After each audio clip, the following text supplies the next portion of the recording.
Welcome, everyone. I call the December 17, 2025 Planning Commission meeting to order.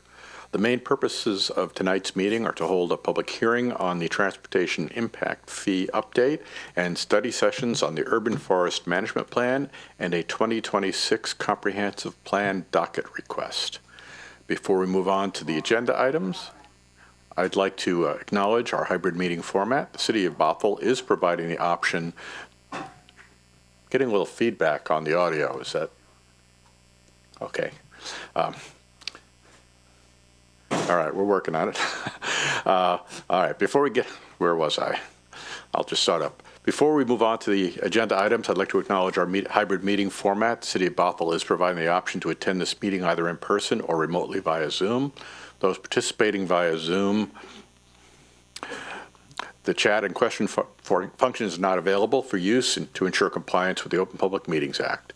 We have a public comment agenda item at the beginning of the meeting. Please limit all comments to 3 minutes, and please note that the City of Bothell does not tolerate verbal harassment. Please note that, please remember this during your comments. Please note if you wish to make comments on the items scheduled for public hearing, please make those comments during the hearing so that they will be part of the hearing record. Other comments should be made during the public comment period. Public comment will be allowed both in person and via Zoom. Those wishing to comment via Zoom were asked to submit an online form by 3 p.m. today. People wishing to submit written comments were also asked to submit those comments by 3 p.m. Email was encouraged as well and will be acknowledged, and we did receive a written comment that was forwarded to all commissioners, which we've reviewed, so thank you for that. Those in attendance may also make comments and have been asked to indicate their desire to comment on the sign-in sheets. The Imagine Bothell notice, city website, and tonight's agenda all provided information to the public for making comments. The video of this meeting will be streamed live as well as recorded and available for later viewing on the city's YouTube channel. The call-in number was provided on the meeting agenda for members of the public who wish to call in by phone and listen live to the meeting. For phone-in callers, during staff presentations, staff will make every effort to specify which materials they are referencing so that everyone can follow along. At this point, we'll take a moment to acknowledge the presence of commissioners.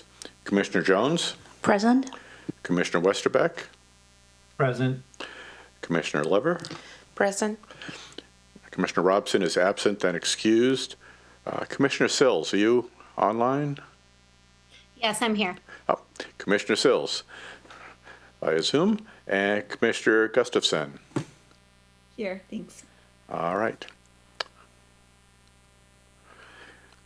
In addition, community development staff in attendance include Deputy Director Gates, Boyd Benson, Utilities and Development Services Manager, Cameron Colvin, Planner, Deborah Powers, Planner, and Steve Marakawa. Didn't have you on my notes.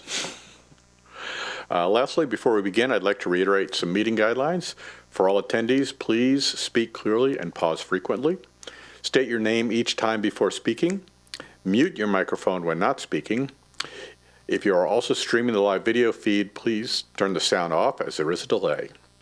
At specific breaks in the presentation, we'll be calling on members who wish to speak or ask a question. If you want to speak, please indicate this by raising your hand, and I will call on you as I see you. This will help avoid the problem of having two people speaking at once. Identify yourself before you ask a question, make a motion, second a motion, or participate in debate. And please mute your microphone when not speaking. First item on the agenda is public comment. The city has accepted visitor comment in writing, as well as accepted sign-up sheets for those who wish to speak at tonight's meeting. Those speaking will have 3 minutes. Written comments submitted to staff no later than 3 p.m. were forwarded to all commissioners and are part of the record, and as I indicated, we did receive one.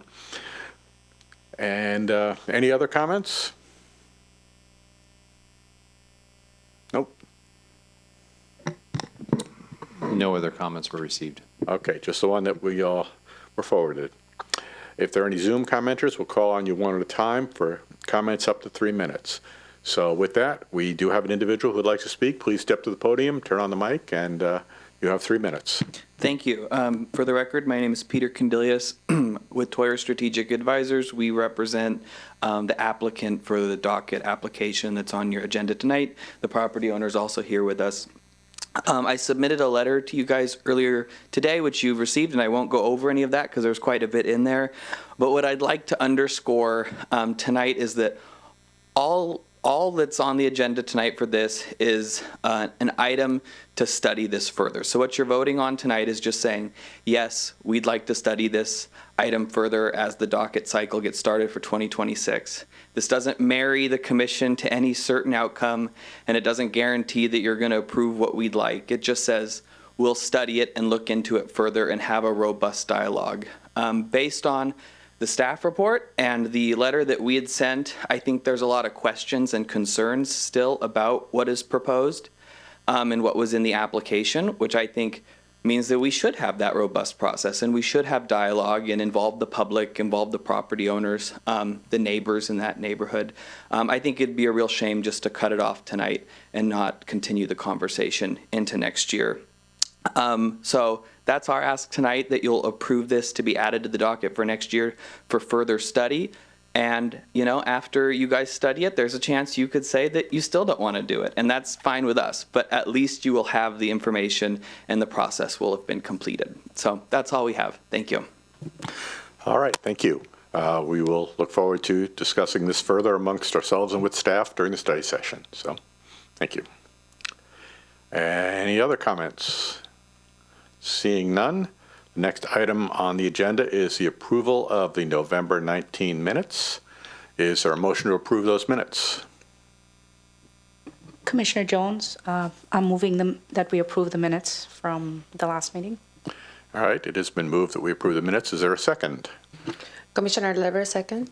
It's been moved and seconded that we approve the minutes of the November 19th meeting. Any discussion around those minutes?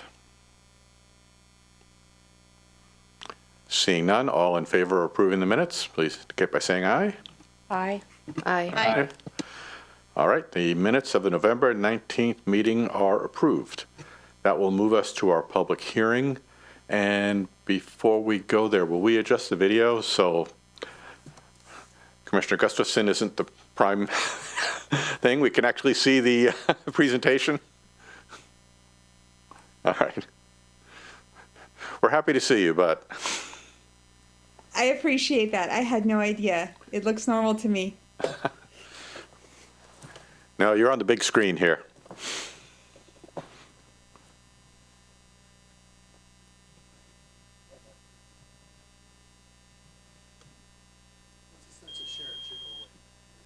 All right, there we go.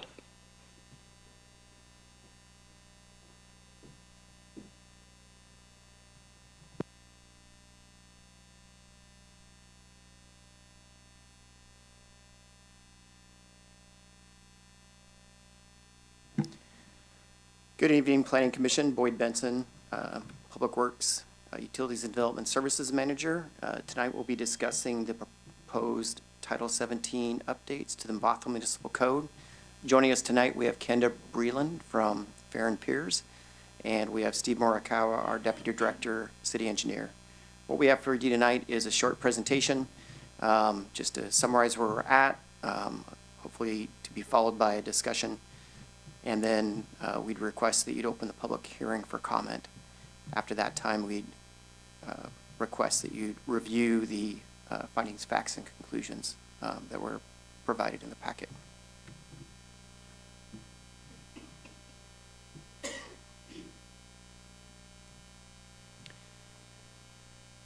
So as mentioned, tonight we'll hold a public hearing for the proposed Bothell Municipal Code Title 17 updates and review the findings, facts, and conclusions for the updates.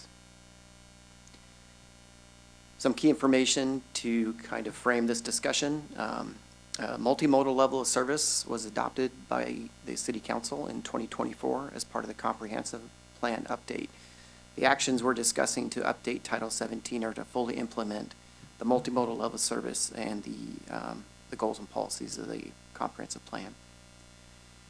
To do that, we're updating the transportation impact fee approach to comply with multimodal level of service and to utilize the transportation improvement plan within the comprehensive plan. And to formally document that, we are required to update Title 17 for those purposes.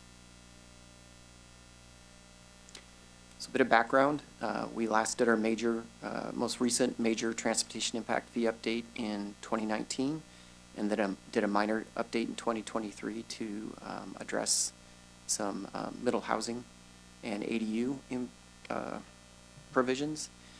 As I mentioned, the comp plan adopted in 2024 did indicate that we'd be moving from vehicle trip-based concurrency to person trip multimodal concurrency. And what this really means, in the past, the level of service was really looking at vehicle traffic.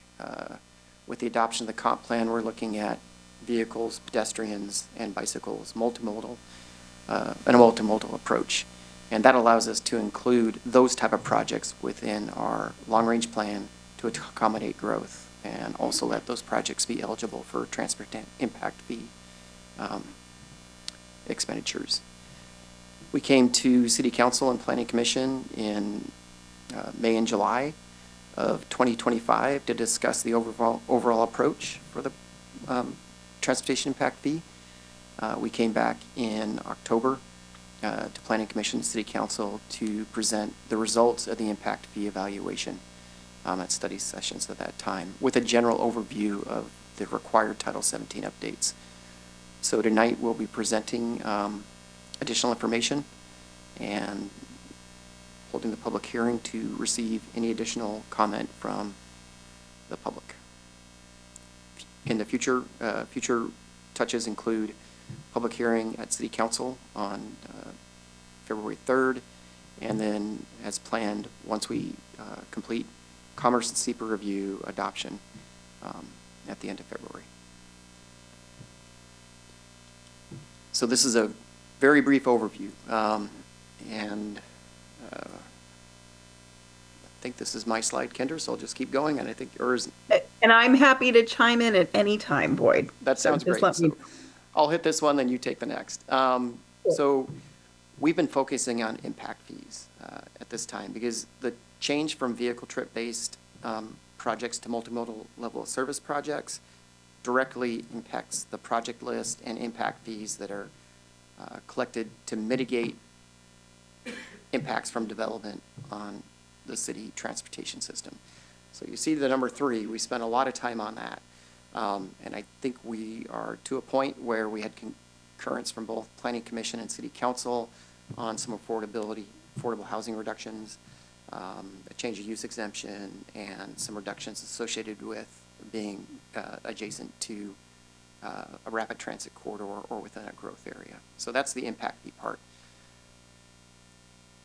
The level of service part, as I mentioned, is going how we measure trips and how we measure what capacity we have for growth. So we really try to make this really distinct. There's impact fees on a project list, and that's how we fund these projects to address growth. The concurrency part and the level of service part is, do we have the capacity for growth to even occur? And that's what we're looking at today. So level of service policy is how the transportation system currently performs. Is there capacity for growth so growth can be allowed? That leads to concurrency. Is that capacity available at this time? Is it concurrent? Is it current with development? And the last part is, are we collecting funds so we can complete the projects to mitigate impacts from that development, from that growth? Kendra or Steve, anything you'd like to add to that? No, I think, all I would say is that the city of Bothell has put a lot of work into this. This slide right here represents actually several years' worth of work, particularly at the staff level, but also significant coordination with both Planning Commission and City Council and the community. As part of Imagine Bothell, we updated the city's level of service policies to be multimodal. We are looking to provide an impact fee program that helps deliver those multimodal projects. And this step, and what we're talking about tonight in the next couple of slides, is really kind of how we update the city's concurrency process to be in line with all of these changes. Thank you. All right. So I'll jump into this. What is transportation concurrency? So this is a requirement In Washington State, it's been in place since the Growth Management Act, which was passed back in 1990. And essentially, what concurrency is essentially a requirement that cities are to adopt level of service policies. And concurrency requirement is really just that a requirement that cities are maintaining that level of service, that performance standard that's stated in its comprehensive plan as it grows. So, as Bothell has adopted very multimodal level of service policies, we're looking to update your concurrency programs to be equally multimodal. And we're looking at kind of the guidance that's provided in state law that we should be thinking about all the transportation systems that we're monitoring. And certainly we're looking at pedestrian systems like sidewalks, level of service for pedestrians, level of service for bikes, level of service for people accessing transit, level of service for cars. And we're making sure that as Bothell grows, we're ensuring that you're keeping that transportation system up and providing adequate capacity. And we're looking at a change in how we do that. So historically, the city has done that by monitoring essentially intersection level of service along a series of concurrency corridors, with concurrency measured by how long vehicles wait. But we recognize that with all of the new multimodal policies that have been updated, and with the encouragement at the state level to be more multimodal, we're looking at doing this a different way that will be recognizing your full system, not just your system for vehicles, but how we're accommodating for all modes of transportation. So that will be rolling into your concurrency program, how you're delivering projects like sidewalks, bike facilities, safer intersections, and roadway treatments. Boyd or Steve, before I go on to the next slide, is there anything you'd like to add to that? No, that's outstanding. Thank you. Okay, then I think we can go to the next slide. This slide really visualizes kind of how this system will work. So we will be monitoring that. Essentially, it's a ledger-based system. So it's really looking at as the system, and let's start on the right-hand side of the slide, so the demand side, as the city permits development, whether that's new homes, whether that's new office space, whether that's industrial, we know that all of that development generates new person trips. And so this new system will be ensuring that we're bringing forward enough transportation projects to provide capacity for those person trips. And again, you know, those transportation projects can include sidewalks, improved crossings, bike facilities, intersection improvements to better accommodate transit, can also include new lane miles of roadway facilities, but it's monitoring the pace with which we're delivering the transportation projects that were called out in your Imagine Bothell transportation element, and ensuring that we're building those sufficiently to keep pace with the growth that's coming in the door. And so essentially in this system, we're going to be distilling everyone down to a person trip. So every type of development, we know how to estimate the person trips that are coming out of that. In this system, we will also be tracking the capacity you're bringing online and making sure that those are staying at least in check over time. And city staff will be able to monitor that, know, hey, are we staying adequately ahead of things? Do we need to recalibrate our transportation investments to provide more capacity? This sort of system is going to be looking at that rather than focusing on intersection level of service along capacity corridor.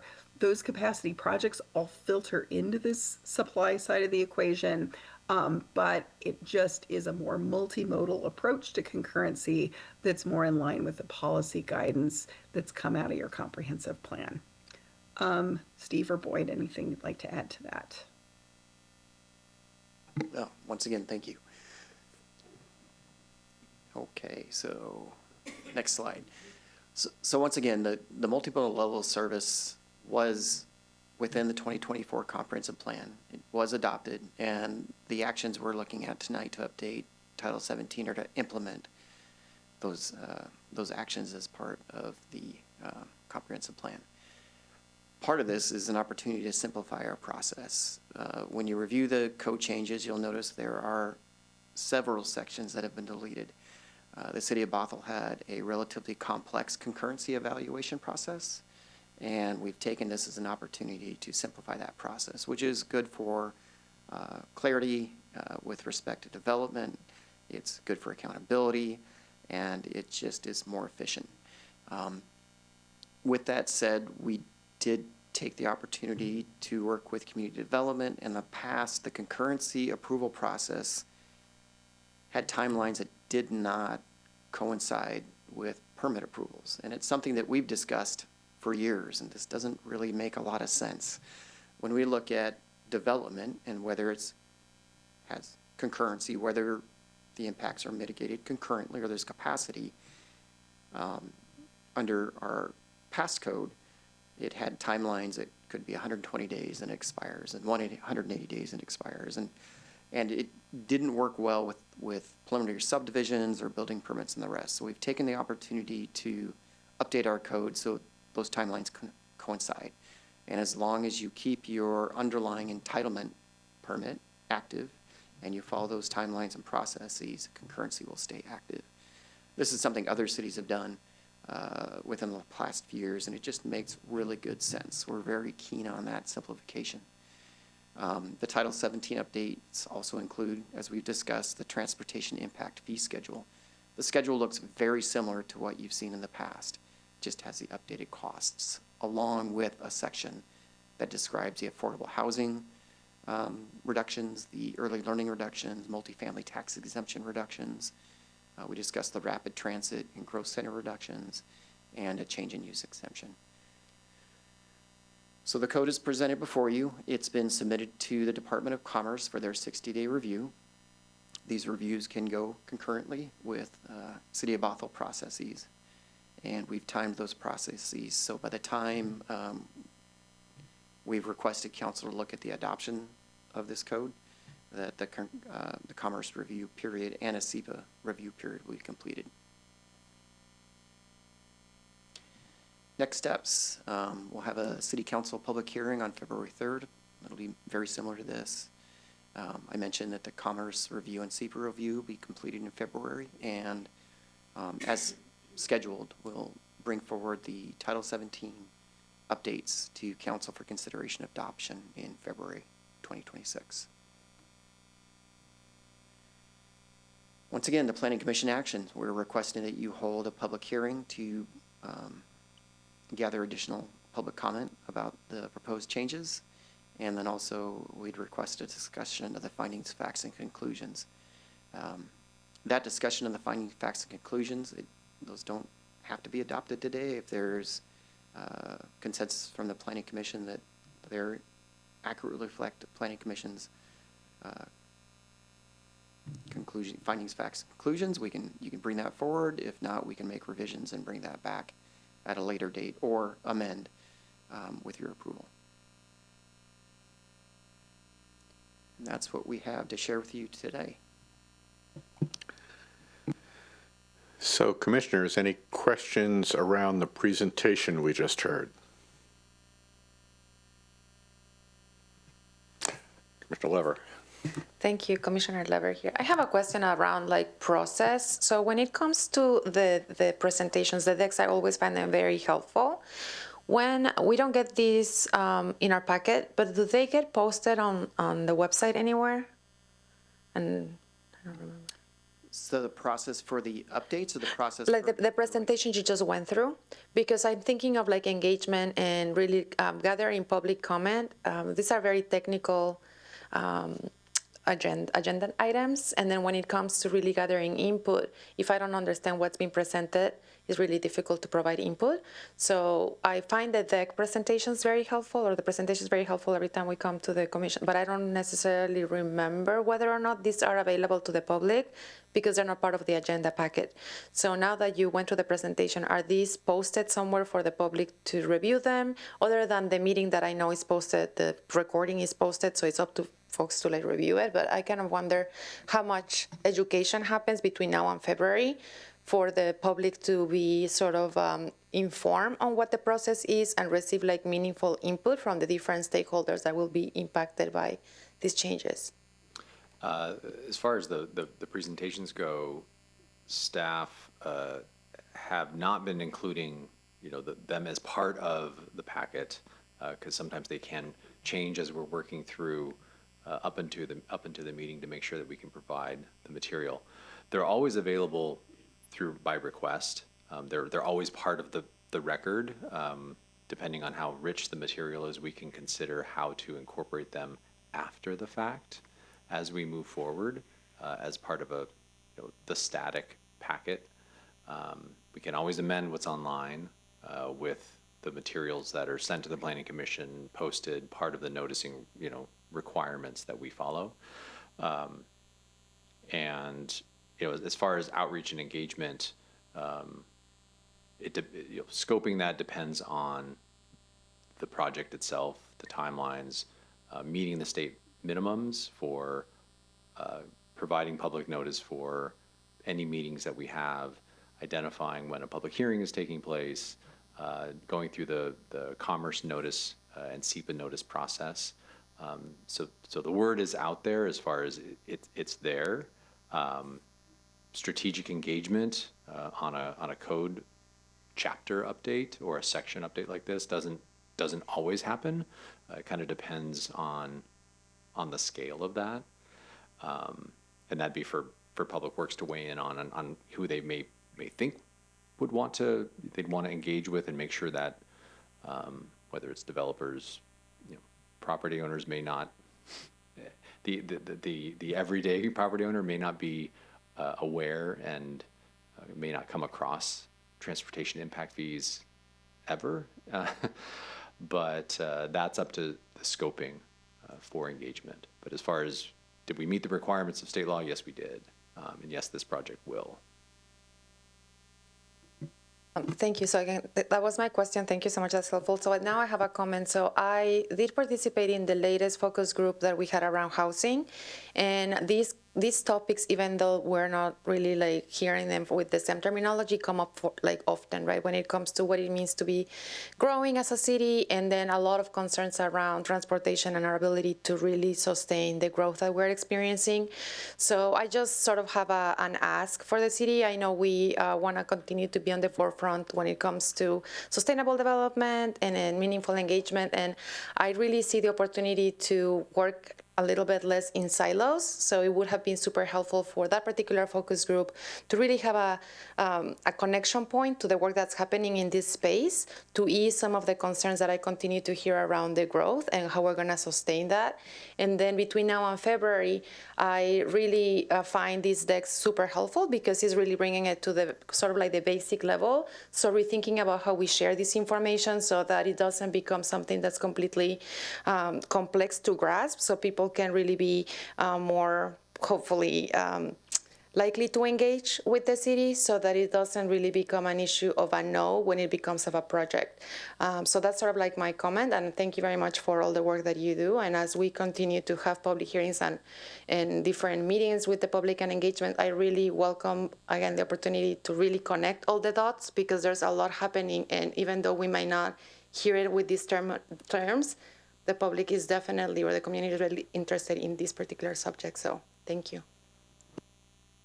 Thank you. And just to add a few things to Christian's good response, we did use the normal outlets to get this information out. We also brought this forward to our Development Services Advisory Group early on, saying, please pay attention to this. But once again, just a brief reminder on this.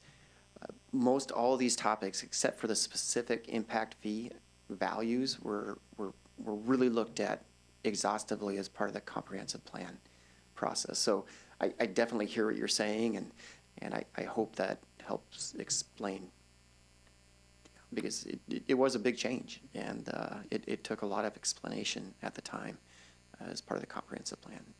And then one thing we have done, just to, I don't mean to talk too much, but when we talk about affordability, bringing forth affordability was Planning Commission and Council.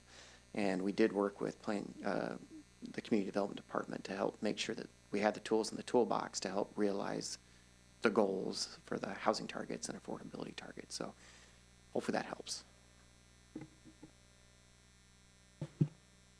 Other questions or comments regarding the presentation we saw? Commissioner Jones? This is Commissioner Jones. Just thank you so much for all of this work. It's fun to see permitting simplified while still mitigating impacts, which is what you're trying to do. And so this is very welcome, and I'm sure it took a lot of time. And so thank you very much. I'm not sure if this is the right time to ask about a possible addition to the findings, or would you prefer that we wait until after the public comment? Let's do that after the public That's what I comment thought. when we were discussing the findings, because that'll Sounds come good. up towards the end. Sounds Thank good. you. Commissioner Gustafson? Hi, Sarah Gustafson here. Definitely exciting that we are moving to a multimodal way of determining what's going on in our city. This has been in the works for at least 5 years and a lot of work to reshape the laws and policies, so thank you. My question is about how the transportation impact fees are calculated on each kind of business. For example, a convenience store versus a specialty retail shop. And I would like to dig into that a little. Is that the right time to do it, or should we wait until after public comment?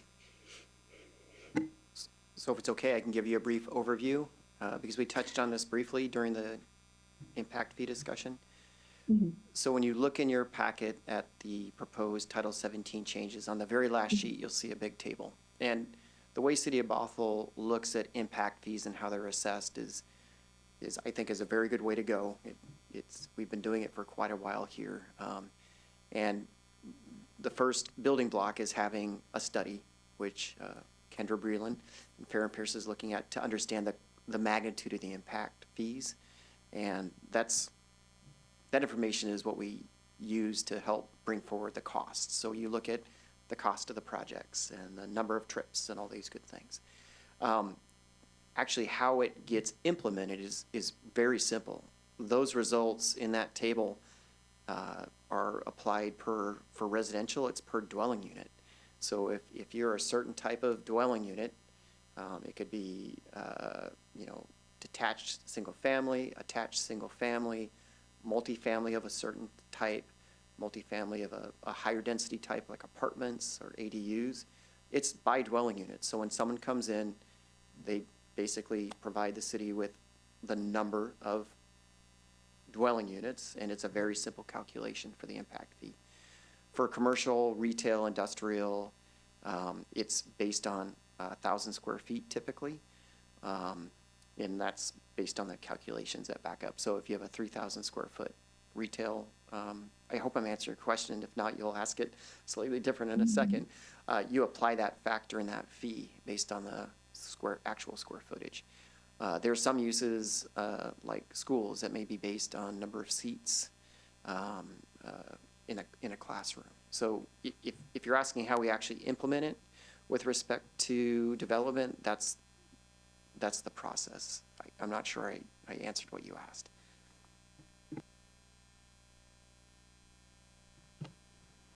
Any follow-up on that?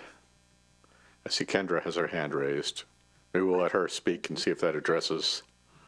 Maybe, yes. I think Boyd did a great job of answering that, but I think, what I heard from your question, Commissioner Gustafson, is kind of curiosity about, well, why is the rate higher for 1,000 square feet of maybe one type of retail versus another? And is that a correct read of your question? Actually, if it's the right time to go into the question, I understand why a convenience store, for example, would have $109 per square foot, whereas a specialty retail where people stop and browse would have closer to a $25 a square foot fee.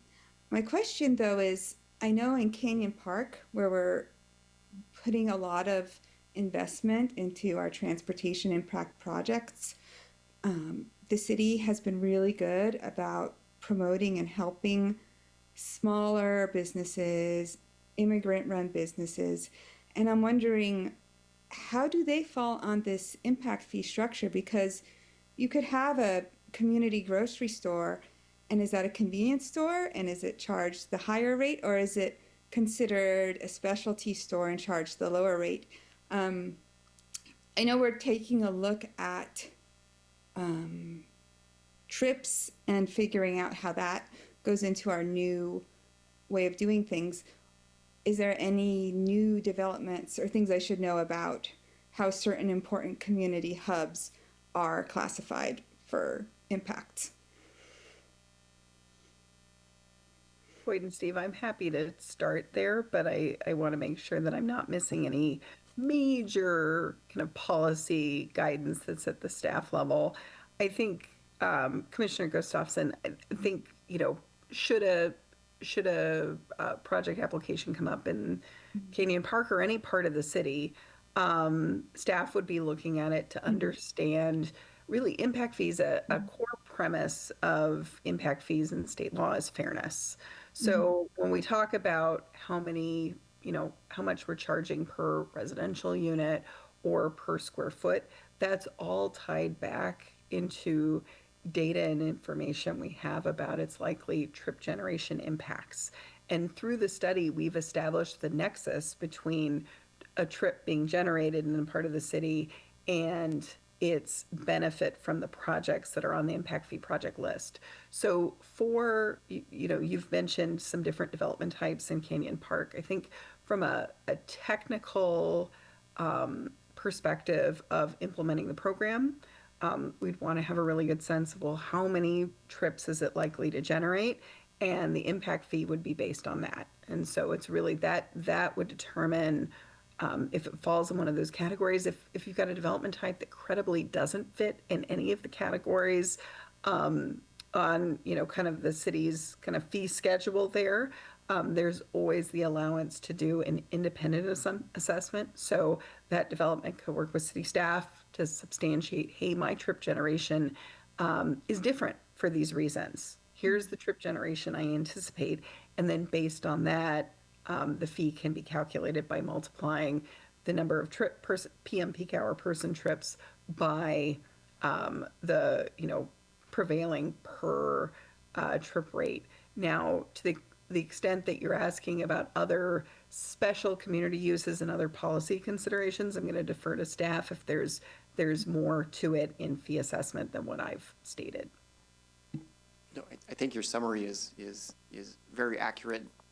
The one thing I'd like to just add, because understand the question a bit more, I'm just going to back up a bit, like a certain type of commercial, let's say retail or office, certain type of office. The categories, when you see them, they actually have definitions within a transfer trip generation manual. So we're good there. So if anyone has, why is this retail and this, why is this office medical and this is office something else?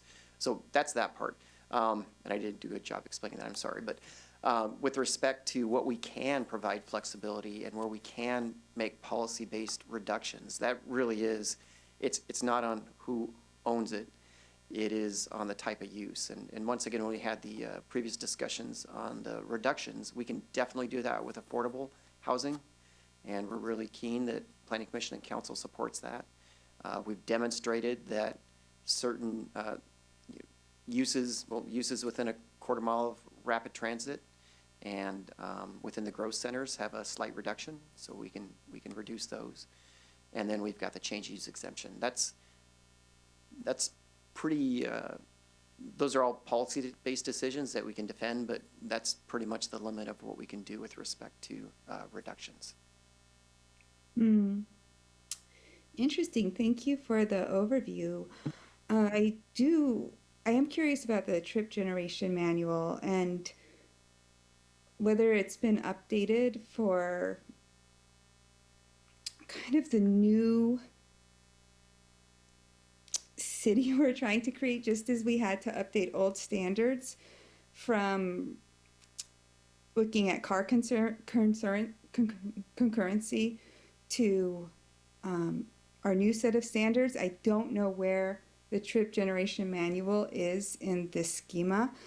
And I think that, to be accurate, a trip generation manual would look at chain trips, like pass-by trips. If you pass by a grocery store really quickly on the way to somewhere else, or if a person stays there for a long period of time, or how much of the space is given over to community flyers and other uses. And it definitely might be in there, but you could apply some standards that would benefit the kind of vibrant small businesses that we want to see without necessarily looking at who is owning them. So ideas out there. Thank you. Boyd and Steve, did you want me to start that, or did you want to start that question? I think it'd be great if you start, because I just want to say that all these things are involved within this, and it's just really refreshing to hear you ask these questions, because you're getting some really technical stuff. But Kendra's going to explain that we're using the latest data. It includes pass-by trips, and she'll go to town. Well, there we go. I mean, Boyd essentially answered. But to answer your question directly, the ITE manual is updated fairly regularly. The most recent update in the version that we're looking at just actually came out this fall. So from that perspective, we are using the most recent edition, and the code, Title 17, I think points to the most recent version. So we're always updating along with the IT code. Your more meaningful and substantive question in my mind is like, how accurate is the IT manual to the city of Bothell and the city that we're trying to create? And I absolutely love that question. I would say the IT manual provides us with vehicle trips. We're trying to plan for so much more than vehicle trips. So that is why, as a part of our code work, we've actually created, essentially a way to translate between those vehicle trips and multimodal person trips. And that's really to substantiate that nexus to funding a very multimodal project list. And those kind of calibrations, those relationships that we've developed are related to PSRC household travel survey data and things that are much more local to Bothell. So I think from the perspective of like the policy question that you're answering, are we trying to be multimodal? Are we trying to be streamlined with the community that Bothell's trying to create? I would say yes. Is it perfect? Is that fee schedule there going to absolutely accurately match every development proposal that comes in? Unfortunately not. We can't anticipate that. There's a lot of different variables about a project. So to the extent that a project has some really unique characteristics that make it different than that fee schedule, that's where the code really encourages that development to work directly with city staff to potentially create a more unique calculation such that we can tailor it and really be thoughtful about its specific impacts on the system. I hope that helps answer your question. That definitely does. Thank you. I think it all fits together pretty nicely. Other questions from commissioners around this topic? Otherwise, we'll open the public hearing, which I think might be pretty brief. Seeing none, I'll open the public hearing on this matter. Is there anyone in the audience who'd like to speak to this? Seeing none, anyone in the Zoom space that wishes to speak to this on the record? There are no attendees in the Zoom room.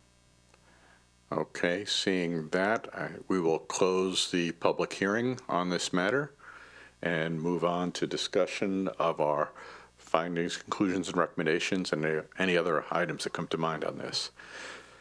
So do you have, you want to bring up the findings? And to say what I say every time, this is our way of communicating directly with the council, so if there are things we want to say to them about this, this is a good place to put them.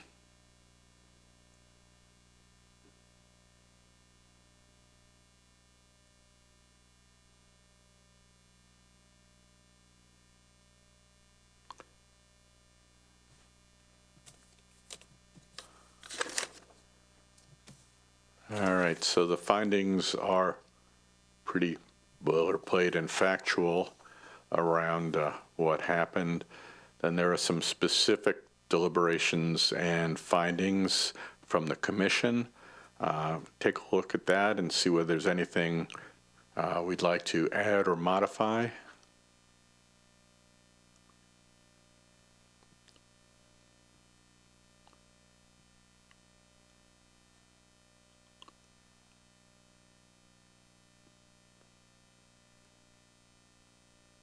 See people are reviewing them, so I'm going to wait a moment.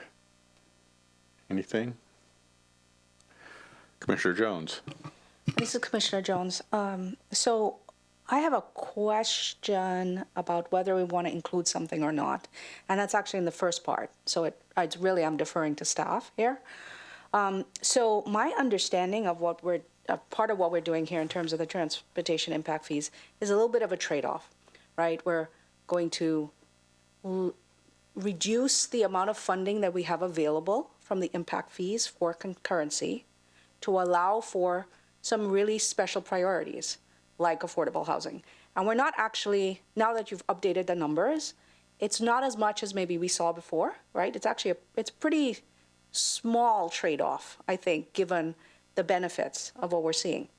And I think you mentioned in some of the materials, and I know you've mentioned before at one of the planning sessions, that your team reviews this on a regular basis, and if you find that you don't have enough funding available for the concurrency projects, you might then come back with a proposal to change the impact fees or something like that. I mean, that seems realistic. So I'm wondering if there should be a statement in there about the frequency at which you review this, roughly. So something like the transportation impact fee project list and revenue needs will be reviewed every 3 to 5 years to ensure that they are consistent with the comprehensive plan and the associated concurrency goals.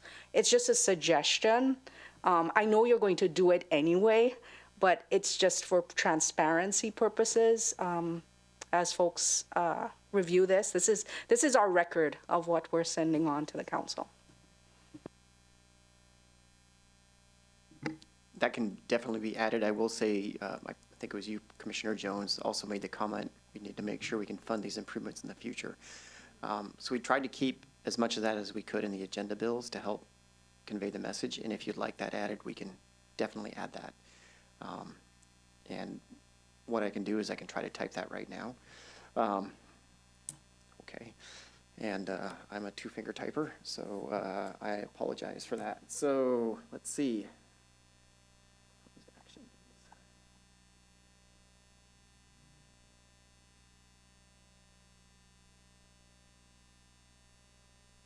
Okay. I'm just going to throw this in.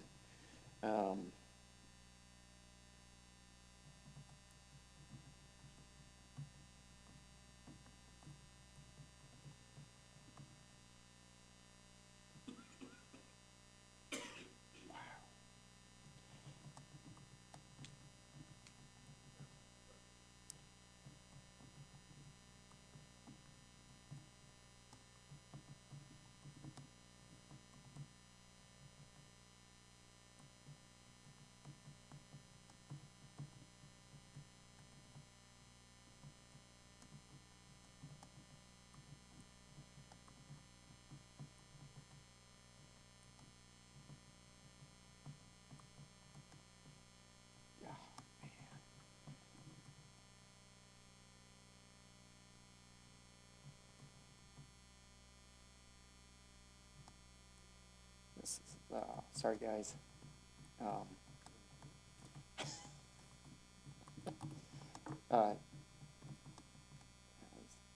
What? As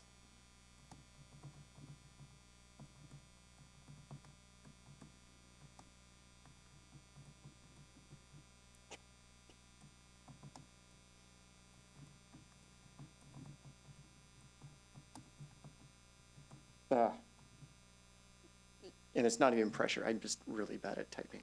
So, and that's very embarrassing to say. But what I tried to summarize here, and I see this as a specific finding, and I'm not saying you like this text, but the Planning Commission understands, wow,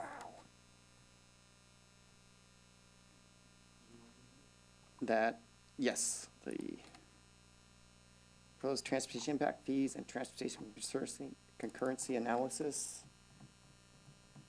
will be evaluated and updated on a periodic basis. And it is, I mean, we typically say 5 years, but we've said 3 to 5 years. So I could put that in parentheses.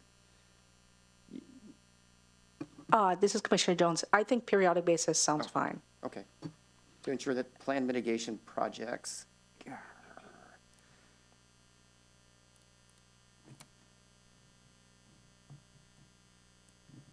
can be,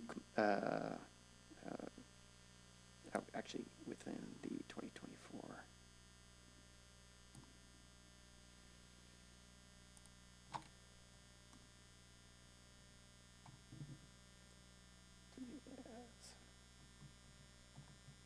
Okay. Steve, do you have edits you'd like to make besides my really bad spelling? So Commission, I'm sorry. Commissioners' discussion around the proposed modifications.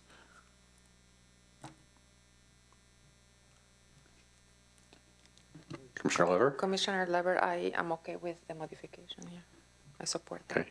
Keeping in mind, we'll vote on the entire Finance Commission and recommendations when we're through, but, okay, so Yes, yes, thank you. So I see consensus supporting your addition.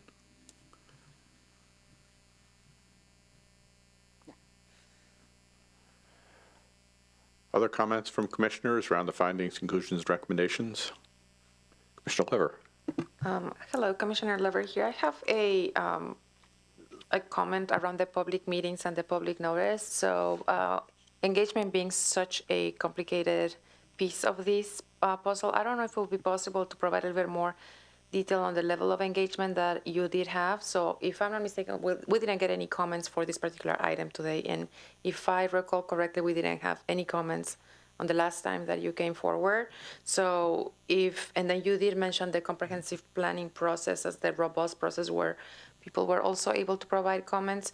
I wonder if there's any additional data that may not be quantifiable but informative in terms of the level of engagement that you did receive around feedback from the public or specialty groups like the developers that you mentioned, to really get a better sense of how people are engaged in this process. For sure. And it may be that if it's okay, we can just add a couple statements throughout this, and I see a few places to do that. And one thing I will say, having updated transportation impact fees in the past, we typically don't see a lot of comment from the public. And where we typically see comment is from developers. And what I will say, it's the way the calculations worked out this time, there wasn't an abrupt increase, and we're still able to complete our projects. So I'm not overly surprised that we're not seeing too much comment from the development community. So I'm just kind of setting the stage on that. But I see a few places where I can add some language. Is that okay? May I do that now? Yes, and I think, and the reason for my sort of request or suggestion is basically if and when someone new engages into this process, has an opportunity to see where that opportunity for feedback happens, and then who happens to be those key stakeholders within the process. So just another way of enforcing, or not informing on how decisions are made. So, thank you. Yeah. Stand by.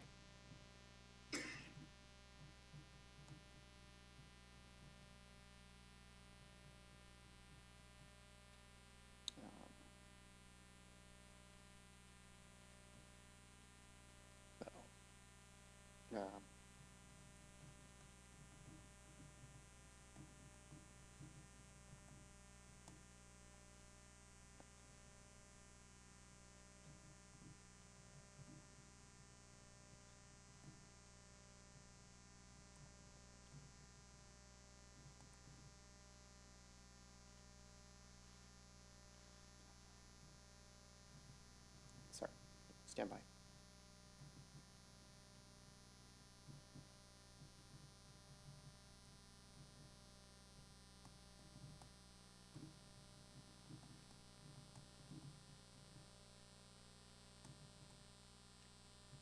And there is a summary within the comprehensive plan that. Yeah. that lists- And if I recall correctly, too, on the website, there's a lot of information, so maybe even just linking to the website will be a great way, so that as we're reading this information, we can just go back to your source Yes. of, because you do, there's a lot, so thank you.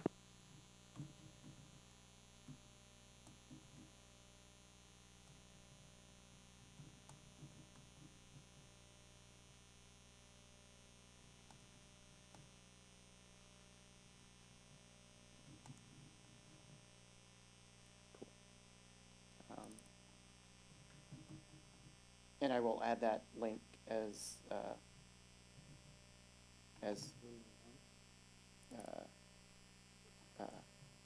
into number one shortly.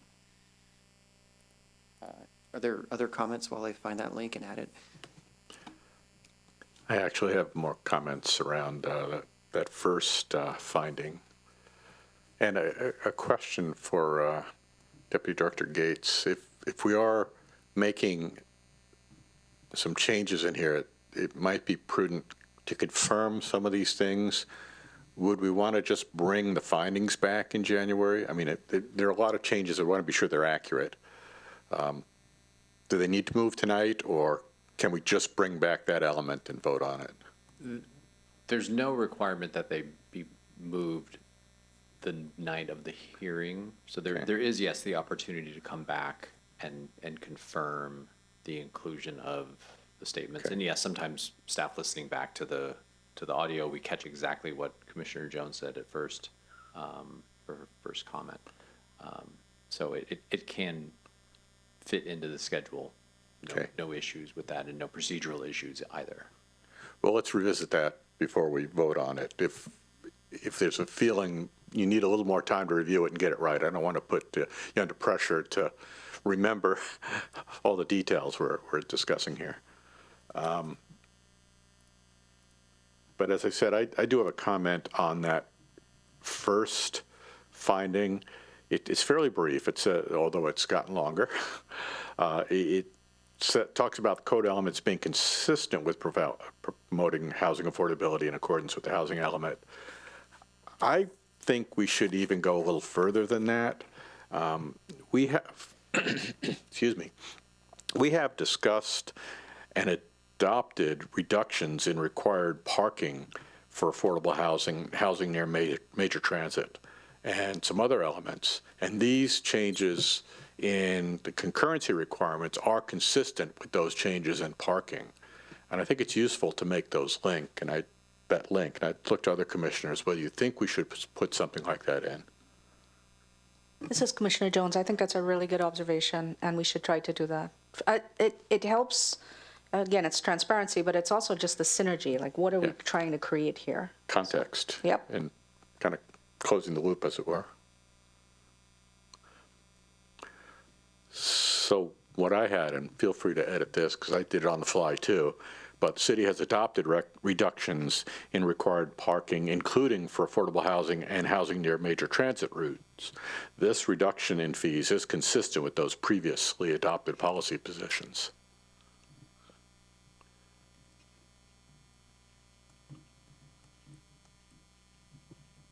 Commissioner Westerbeck here. I've been quiet, but I endorse that add. I think it's an important little bit to add.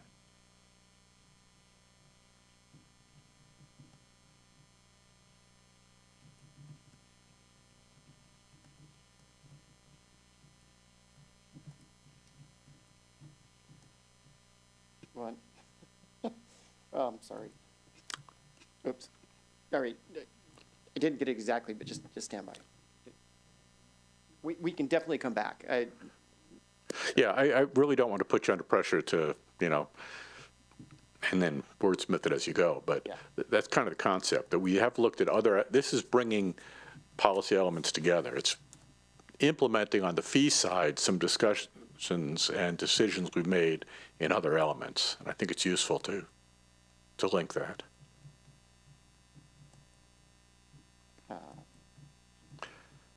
So with that, I think we probably are moving towards bringing this back and looking at it one more time, since it's not going to negatively impact the schedule for this item. And we've talked about a lot of changes on the fly that I think the commissioners think are important. With that understanding, anything else we want to suggest to be added?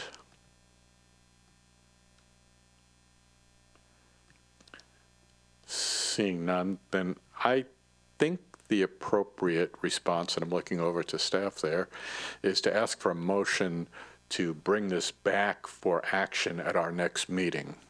Does that work procedurally? I don't think you need to make a motion. I think it can carry forward. Okay, so on the public record. hearing is closed. Yeah, the hearing's closed. The item will wrap up discussion with a future study session, albeit, likely short. Yeah. Yeah. So there would be a future study session reviewing these revised findings, conclusions, and recommendations. And with that, are there any other comments folks would like to make around this item, with the understanding we would have that to come back to next year?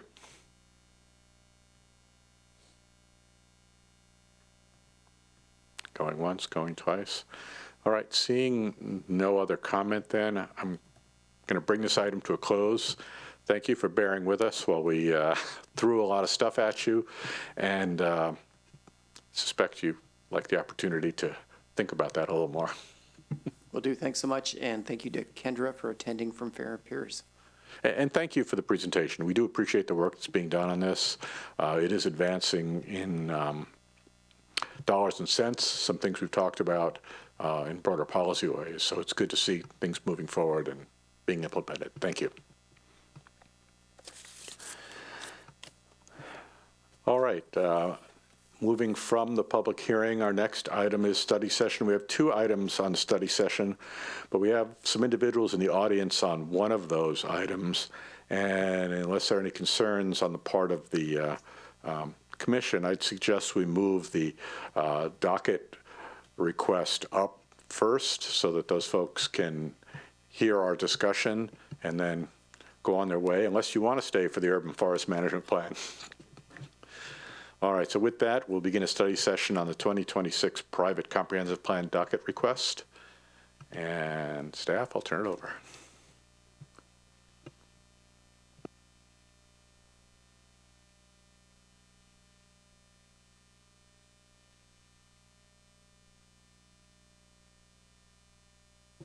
We're having some interesting video choices made here tonight.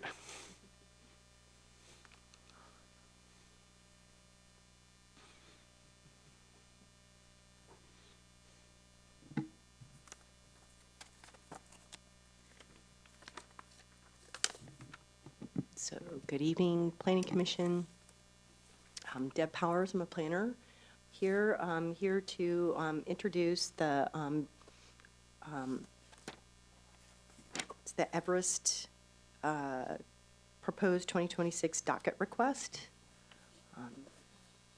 For tonight, we'll just do a quick overview of the process itself of docket requests, since we've just been doing annual, periodic, and then, in the context of what is this, and then look at the applicant's proposal and the property itself, and some policy and zoning considerations, allowing times for questions and discussion, and then ask the Planning Commission to take action. So next slide. And to be clear, the action tonight is to make a motion to accept or deny a recommendation for City Council to approve study of the Everest Comprehensive Plan amendments as a 2026 docket request.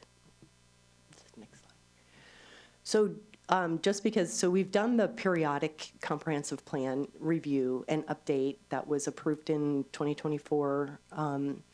That took many years and robust engagement involved with that. And then we just adopted the annual comprehensive plan amendments.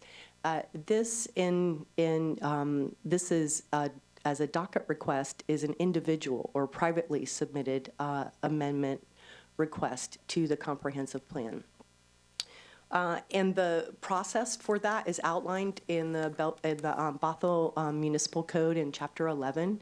And then there's specific criteria for that approval. And the project must meet that criteria to justify the planning efforts for accommodating that growth. We take your recommendation, or staff takes your recommendation to council for them to approve or deny whether it's studied on the docket in 2026. And then it's, of course, subject to a public hearing and noticing and SEPA review as a comprehensive plan amendment, and council takes final action on it. So we'll look at the proposal itself. All of that application material that you see here, that information is in your packet. Really, the main focus is a proposal to change the site's current land use designation from employment medium, that's EM, land use designation, to RM, residential medium, which is essentially multifamily land use. So, and then just in the context of land use designations and as a comprehensive plan amendment, the current EM or employment land use designation on the FLUM, on the land use map, is that mid-tone blue, so not the really light blue, and then not the really darker blue, but it's that medium blue that you'll see, and probably the largest area of that medium blue is that sub-area, North Creek, right? So, and then does our cursor show up on that to circle where this particular land use area is in the Shelton View Meridian? It's a teeny tiny little area, yeah, that was just circled there. Whereas, so that's the residential, or that's the employment medium, and then the residential is that orange designation. So if you could toggle back to just see citywide, the orange residential application. So, and that these determinations or these designations, they were determined with the adoption of the comprehensive plan. And so this proposal means that the amendments are to the comprehensive plan in the land use element and the sub area and to the map. Okay, so then if we look at that, the parcel within the context of that its land use, the parcel is outlined in yellow, the subject parcel.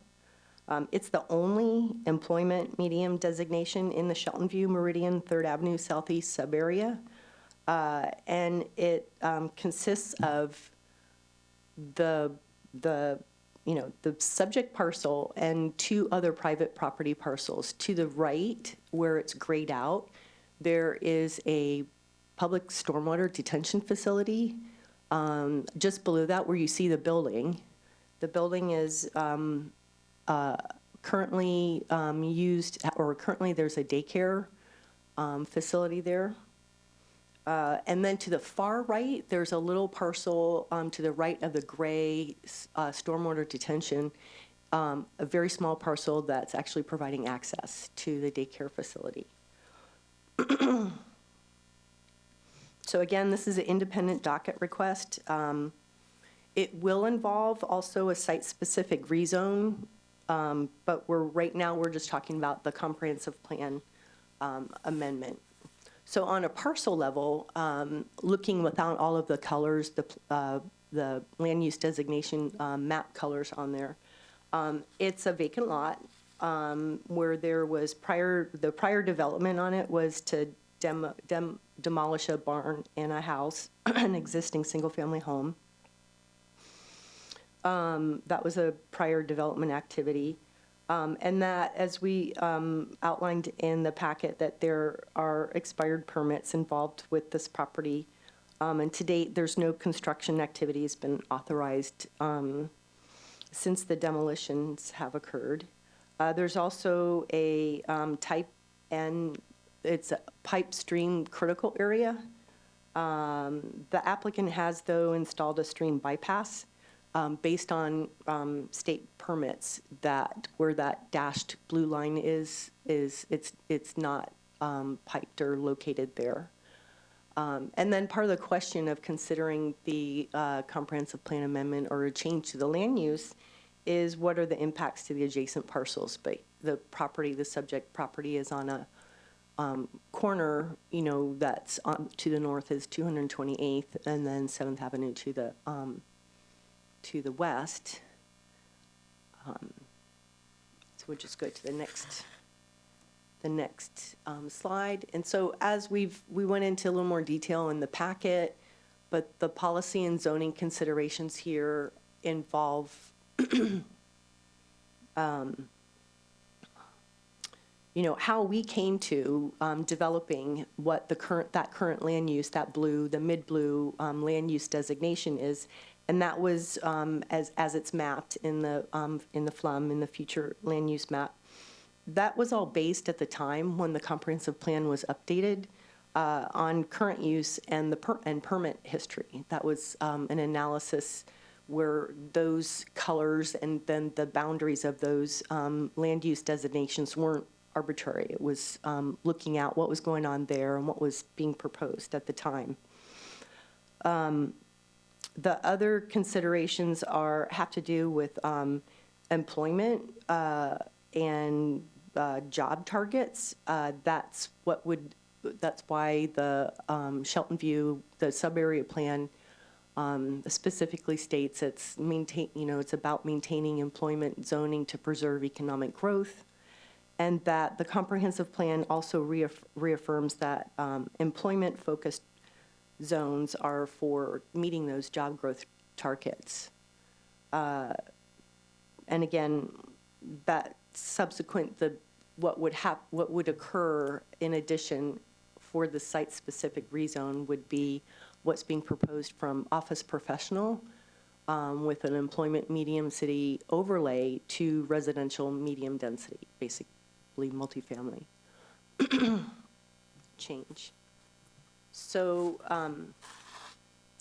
so that being said, that because we felt that the applicant didn't make a compelling case in the request to change the land use designation, our recommendation was to deny the proposed amendment due to inconsistency with long-term city planning goals. The proposal, you know, we felt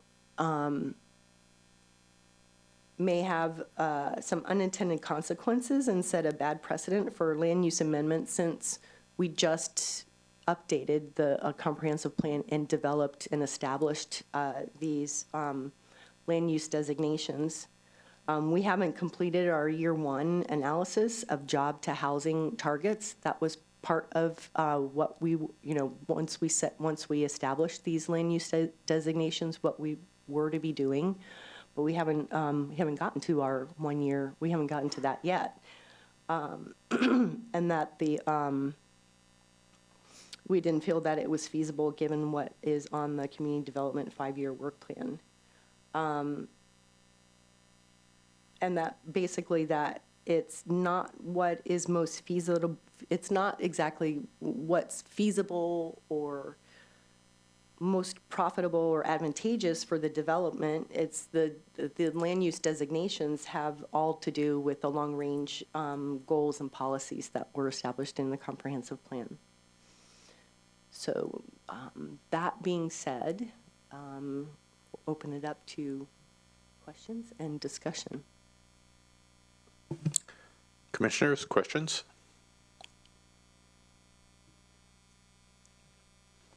Commissioner Jones? Thank you for the presentation. My question is really has to do with the docket. So I know that the 2026 docket seemed pretty full to me. And there's with some very important priorities that we need to address.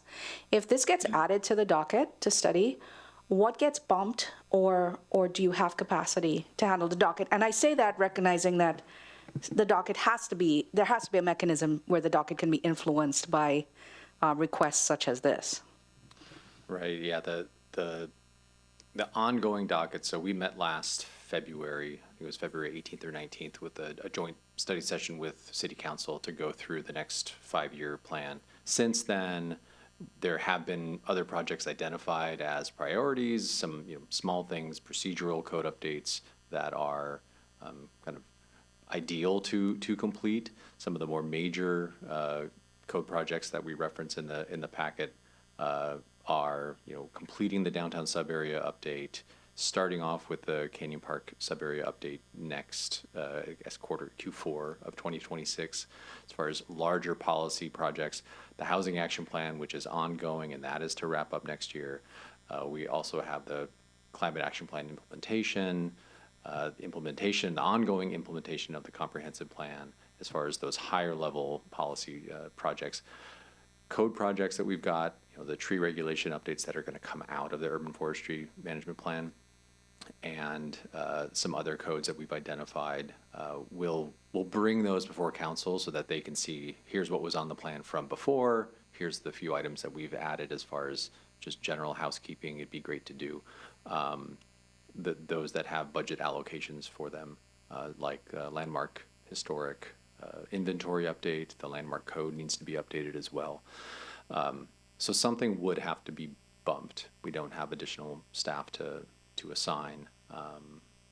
And it would all have to be compartmentalized and combined into our once a year annual comp plan amendment. So there are pieces within the comp plan that we want to make sure we capture, recognizing completion of some of those projects like the UFMP and the CAP. The PROS plan is set to be completed this summer, so we want to make sure that any language that might need to be included from that work is part of the annual updates, and then anything that happens throughout the year that might need to be adjusted. So, long way to say we're stretched pretty thin to include, and to include a independent docket request with the work plan, which is why our recommendation based on that and the materials provided did not seem to have the justification to recommend moving forward. Commissioner Westerbeck? Commissioner Westerbeck here. Can you hear me okay? Yes. Okay. I spent a fair amount of time looking at this, and I did go by the site as well. I was curious. So first of all, we go on record saying, while I don't think this should get a lot of time and touches, I do think it's worth at least looking at briefly, even if it bumps something else, because looking at this, it's an odd little spot to just have a spot of that particular zoning and to force it into something that is on decline right now, saying you have to build office there and you can't build any residential or mixed use or whatever, is kind of square peg round hole. It's just like, we want this, so we're going to just force it here. I don't necessarily agree with that kind of thing. I think that zoning should be a little more broadly applied and maybe a little less fixed. So I've got a lot of points. I'm not going to go through them all, but I do think it'd be worthy of touching this again. I'm going to kind of go cut to the chase and say I would think this, after looking at all our different zoning designations, I don't know if RM3 is the one I would ask for. I would probably try to just add it on to the alphabet soup we have next door, RACOPCBMUC. But I'd probably just say if it was MUC or MUN, that would be a better fit. And I say that because I think this is more of a mixed use site, and we would encourage more like we'd see in downtown Bothell, maybe even like Main Street, say we encourage you or even require you to have some commercial and job based non-residential stuff development at the ground floor or first floor to whatever on 228th and the ground floor, push parking in the back or something like that, and you can have a residential above. So I'm not thrilled about, I think, I know the development world a bit myself, and I feel like they want to come in and build townhouses. That's great. We need townhouses, done on myself, but this seems more like a site for a true mixed use. So to me, I see this as it shouldn't be the blue office only, employment only, but or mixed use. And it is very well located. I actually thought their argument was reasonably strong. I think they made a lot of good points, and in the follow-up letter as well. And I won't go into all of them because it would take a while, but I think there are a lot of good points in there. I don't necessarily agree with staff on this. I also don't necessarily completely disagree with staff's approach either. We did put a lot of work into this, and I understand the idea of kind of keeping existing zoning and not rocking the boat too much, and we want that employment. But it's an interesting time. It's hard to develop anything right now, whether it's housing, commercial, whatever. We're seeing a decline in the need for commercial. So I think this needs analysis, and I'm not willing to just say no. We should put the kibosh on it. At the very worst, I would like to see it come back. If it was next year or something like that, in worst case scenario, and that's a big delay for the developer. But I do think it's an odd little niche of zoning that isn't necessarily a good fit. It is surrounded by residential. Residential would fit there, but again, I think it should be more like Canyon Park or downtown than like the sleepy little houses that were built in the 40s, 50s, 60s around it. So I'll keep it at that for now. I may have some more comments, but so I don't know the MR3 is or M3. Whoops, the solution, but more like a mixed use approach. So food for thought, but I do think we should analyze it this year, even if it bumps something else. Other commissioners? Commissioner Liver. Thank you. So I'm also sort of like leaning towards recommending that we continue to explore this one, especially around the capacity component. So one of the things that typically happens is we have these visions and then we don't have the infrastructure to execute them. So I believe this is the second project that has come forward this year around zoning changes, and knowing everything that's being said, I think exploring it and really thinking about how the capacity internally gets analyzed so that we can continue to be flexible and agile will be very helpful for us. So I definitely would recommend that we explore this project further. Thank you. Can I ask a clarifying bit here? Given Commissioner Westerbeck's comment around mixed use, would something along the lines of sort of seizing on that, something along the lines of, well, it is immediately adjacent to Canyon Park, the Canyon Park sub-area. Canyon Park sub-area is on the docket to start Q4 of 26.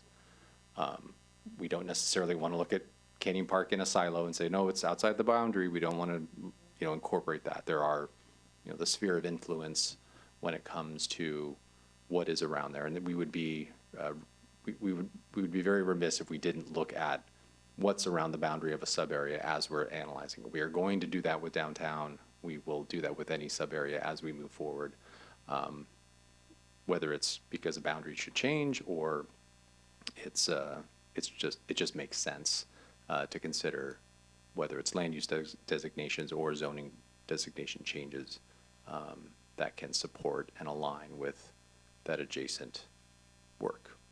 So maybe as a question, would that be something kind of maybe a direction that Commissioner Westerbeck was sort of going with maybe a way to discuss that as an option to give to council if it were to move forward. It may be stronger, it may not for them.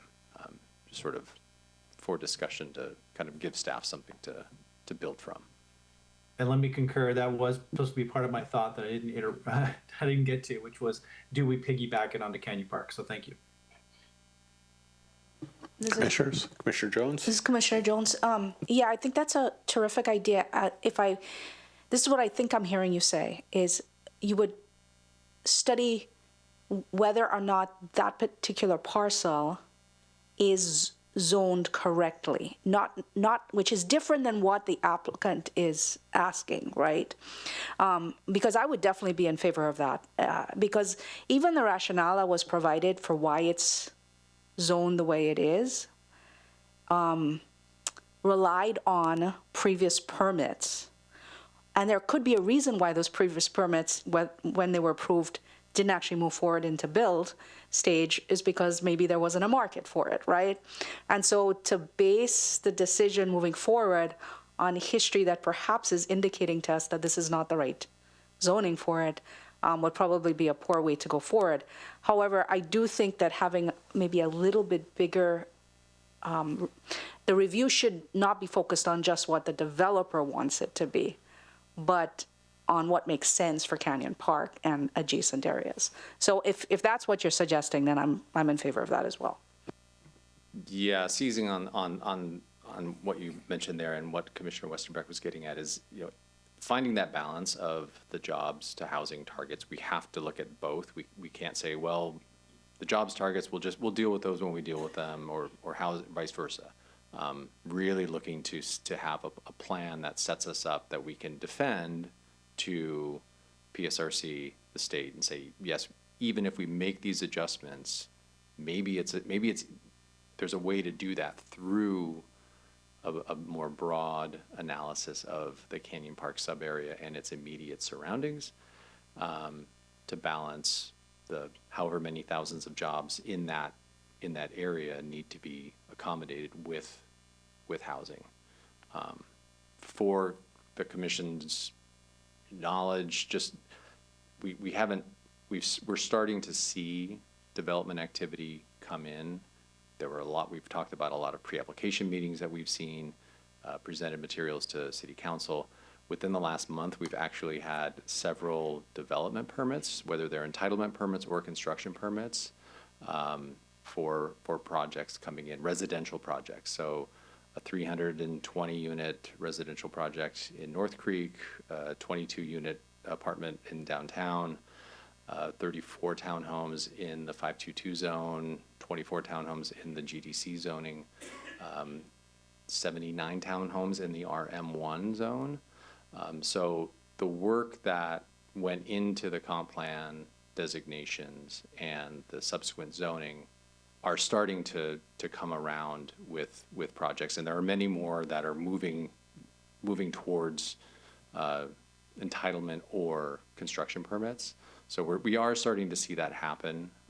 So we're cautiously optimistic, given the macroeconomic conditions of residential development, to be moving in the direction we want to see it, and we don't want to eliminate the opportunity for future employment gains without analyzing that thoroughly. So.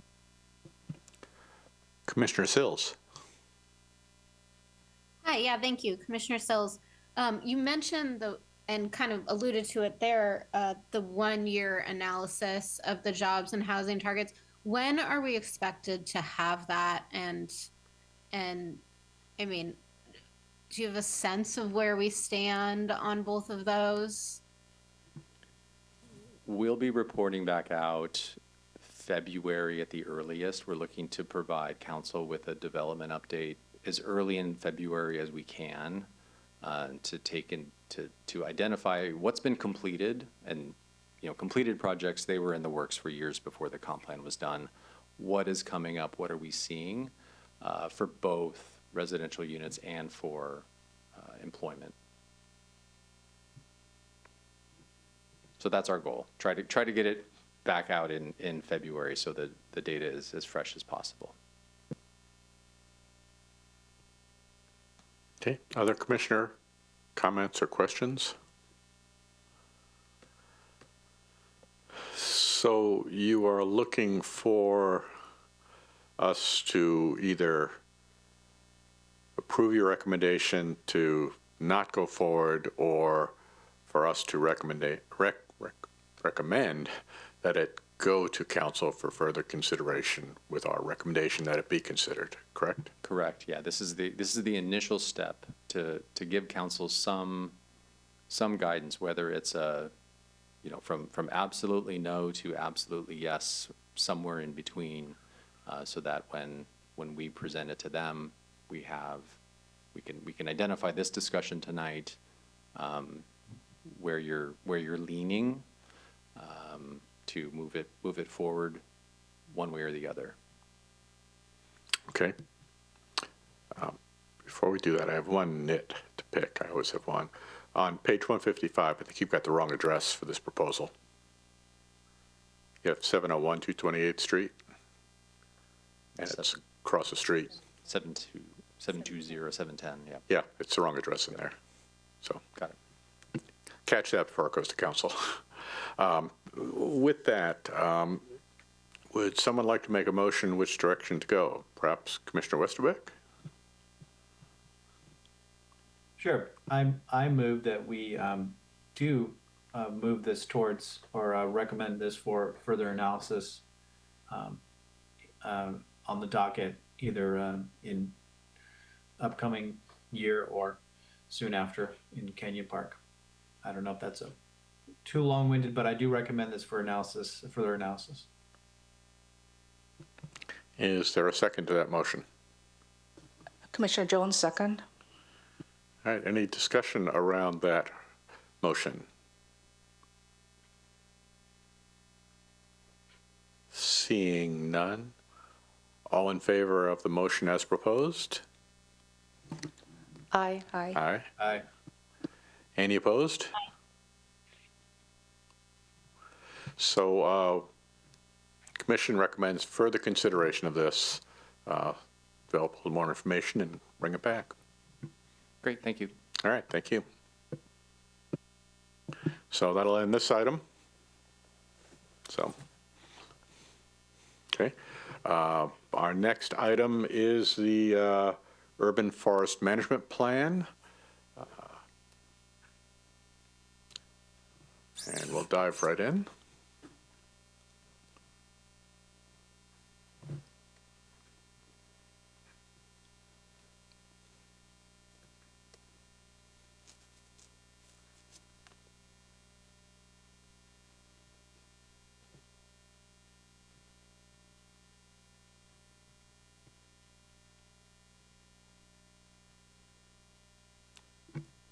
All right. Good evening, Commissioners. Cameron Colvin, planner with the Community Development Department. Also joined by Deb Powers. And we also have Matt Picone from Greenworks representing the consultant team on the call. So our purpose tonight is to kind of follow up on our discussion during our previous study session, and then provide an overview of the updates to the plan itself, and then we'll work through the draft findings, conclusions, and recommendation for council. So just as a refresher, projected schedule as we come back next year, City Council is scheduled for a study session on this item on January 13th. That'll be a bit more in-depth of a study session with them to catch up the two new council members on all of the work on this project from earlier this year, and to provide a more thorough overview of the draft itself. And then it'll come back to them, if it's ready, for consideration of adoption on February 10th. So I'm going to run through overview of kind of the changes. I'm sure as you looked at the plan in your packet this month versus the previous version, it looks very different. So I'll kind of walk through some of the changes. A lot of that was mostly visual and with the graphic design elements added in, but there were some more substantive changes that were made, or reorganization that we did to simplify a few pieces and streamline a couple of sections. So based on the discussion at our last meeting, a couple of the points that we heard from the commissioners was try to simplify the plan where possible to improve readability, clarifying terms like goals, strategies, actions, and so forth. there's mention of really wanting to draw out or clarify roles and responsibilities, particularly when it came to the role and partnership with private property owners. And then also looking at the implementation section and seeing if we could simplify that information and provide a range of costs for actions for consideration. So in terms of the updates to the plan, the main ones were we updated some of the title sections to be a bit more clear in terms of the content that they presented. We streamlined a couple of strategies and took out the sustainable funding and resource support strategy because I think it had previously come up that might give the impression that other strategies within the plan don't require funding, which they all do. And so we moved that more into the implementation section under the resources and considerations piece to talk about funding opportunities and more of the details of implementation rather than it being a separate strategy itself. We added an implementation matrix pretty similar to what we have in the climate action plan to list each recommendation and provide, we added icons to show the roles of both the public and private sector, anticipated lead departments for each action, range of costs, and a couple other considerations on that end. And then, as you've seen, some pretty substantive updates in terms of the graphic design and layout of the overall plan. So I've got just a screenshot of what the new implementation matrix looks like. And you can see we kind of still retained those implementation steps, which are the action targets listed in the individual columns. And hopefully this makes each of the strategies and steps a bit more clear, especially with the color coding, being a little bit more general about timelines as we move forward and have shifting priorities come up, and also providing costs for consideration as we move forward as well. And then, as I mentioned, so one of the other kind of new sections is the resources and considerations piece toward the end of the implementation section. These were previously embedded under each of the strategies after the implementation steps. So those have all been kind of drawn out, consolidated into a single section. And so this includes things like funding considerations, staff capacity and needs, partnerships and coordination, and some of the more code and design standard specific recommendations that'll set us up moving into next year with the code amendments. And then we talked about the graphic design changes. So there are a couple of anticipated updates that we anticipate between now and when it comes back to Planning Commission, ones that staff have kind of identified. So any feedback that we receive from Planning Commission tonight, we'll try to incorporate. We've identified a couple of minor edits to improve clarity and layout formatting that still need to be resolved. We would like, so you may have noticed as well in the updated plan that the citywide tree canopy goal is kind of called out more in the vision shortly after the vision statement. So we'll want to kind of drill down on that more tonight and include the projections graph from that for people to look at. We talked some at the last meeting about the Tree City USA data and how that presents challenges for really comparing apples to apples between jurisdictions in terms of costs and expenditures related to urban forestry. So we are taking a look back at that data, and you'll notice the chart sections on pages 28 and 29 have been left blank. We have plans to update those with either using an average of multiple years or including multiple years from 2022 through 24. So it kind of shows that range of expenditures.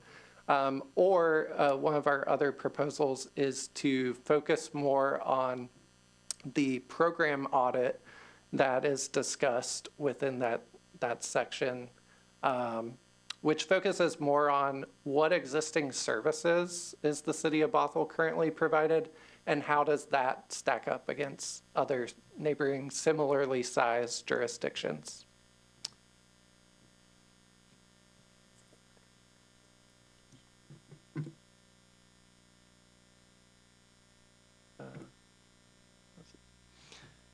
So any questions there about the changes between the last iteration of the plan and the one that has been included in your packet tonight? Commissioners, questions?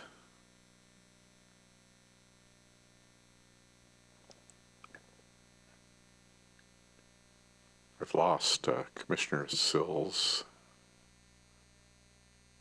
so I can't see if she has any questions. I'm here. Okay, I can't. Oh, there you are on top when you didn't. And then, all right, well, just shout out if you have a question because things are popping on this screen here. Seeing none, just proceed. Okay. So yeah, the one thing I wanted to highlight on this slide is that, we don't anticipate any substantive changes, just dependent on Planning Commission, City Council feedback. Most of the anticipated remaining updates are fairly minor and in nature. Yes.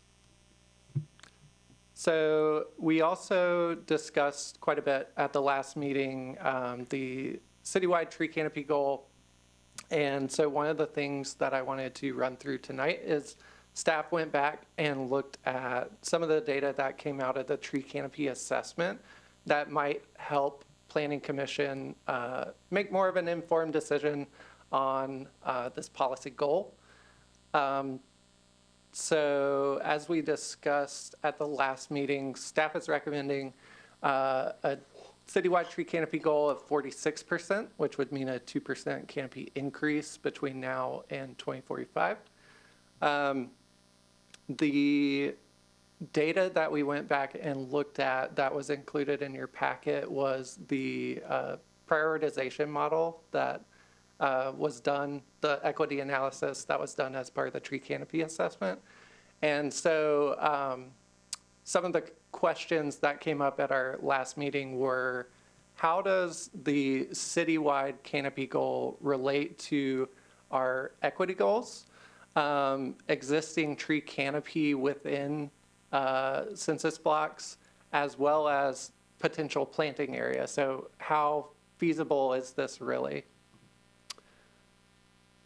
So the prioritization model that Planet Geo conducted did include all of those considerations as part of this weighted model. So it includes existing tree canopy data, the possible planting area within each census block, and then a broad range of socioeconomic data that's highlighted in the blue squares, all combined to result in the map before you. So the higher priority census blocks are showing up in that dark blue color, and ones that scored lower are represented by the yellow on your screen. And just to provide a little bit more granularity or detail on that, I did break out 3 separate maps on your screen here. The first of which is existing tree canopy cover by census block. And primarily, this really correlates with impervious surface cover. So you'll notice a lot of the census blocks with lower existing tree canopy are along our 3 growth centers, downtown, North Creek, and Canyon Park. And when we look at potential planting area, we see the same thing, right? So our less tree-covered areas are also the ones that have less potential planting area just because of the nature of them being developed.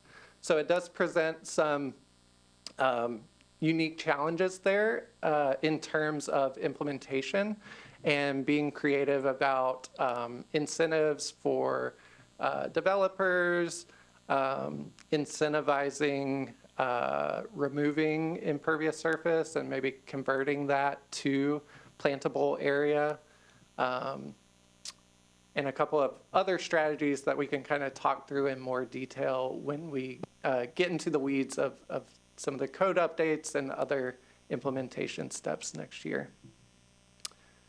And then finally, this map is just showing the tree equity score, which is that national resource that uses a similar but slightly different model to show which areas lack tree cover and are in need of new additional tree plantings.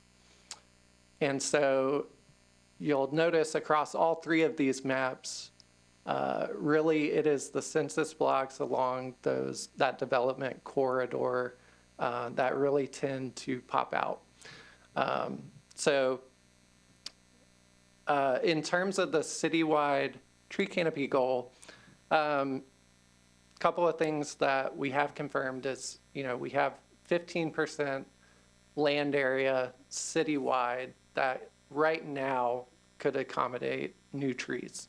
We're never going to fully reach 100% of that on the ground.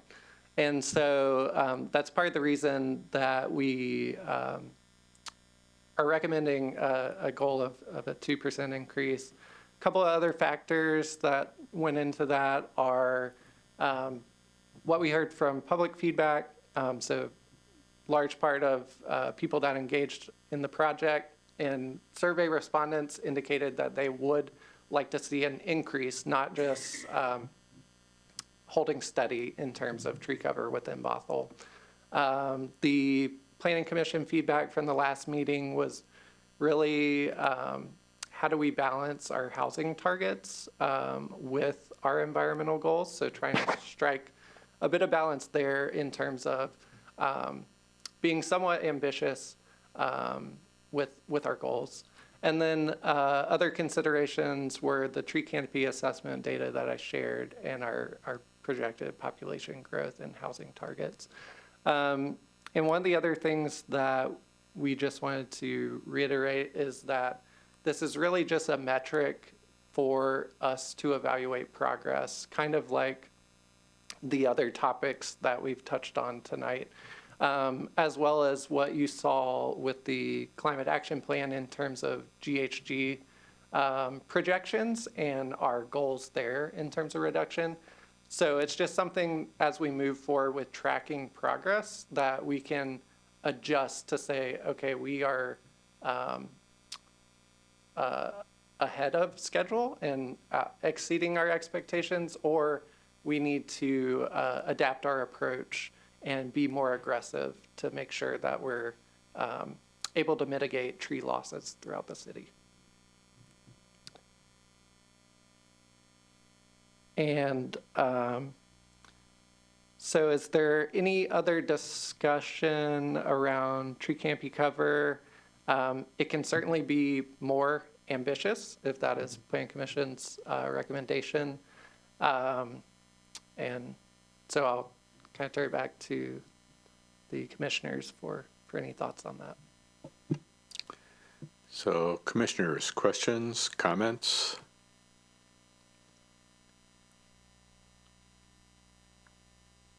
And Commissioner Gustafson, I don't see you on the screen, so if you have a comment, you'll have to let me know.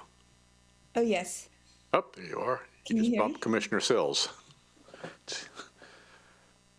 But not seeing any.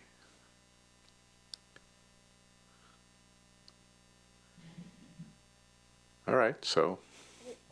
Oh, sorry. Sarah Gustafson here. Oh, you do want to I would speak? Okay. Yeah, Commissioner Gustafson, you want to speak? Yes, Sarah Gustafson Okay, here. please do.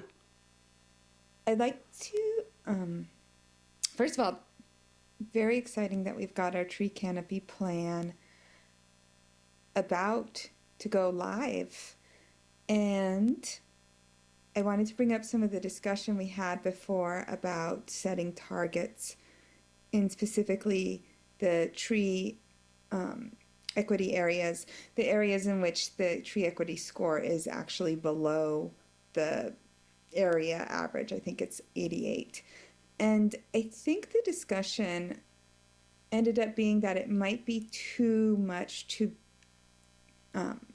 plan for both goals equally, the 46% canopy cover and raising the floor on some of these orange zones that we see right here. However, I'm wondering how the audit, the biennial audit, might be used to showcase this indicator to see if additional resources are needed there and to ensure that the prioritization plan, which seems extremely promising, is going through in the ways that we think it is. Yeah, so similar to many of our other programs or long-range plans, this will be, progress will be continually monitored and reported back on to both Planning Commission and Council. We plan on updating the tree canopy assessment data, I believe, on a 5-year cycle. So that's really where we'll have the data in front of us to really make some more informed decisions.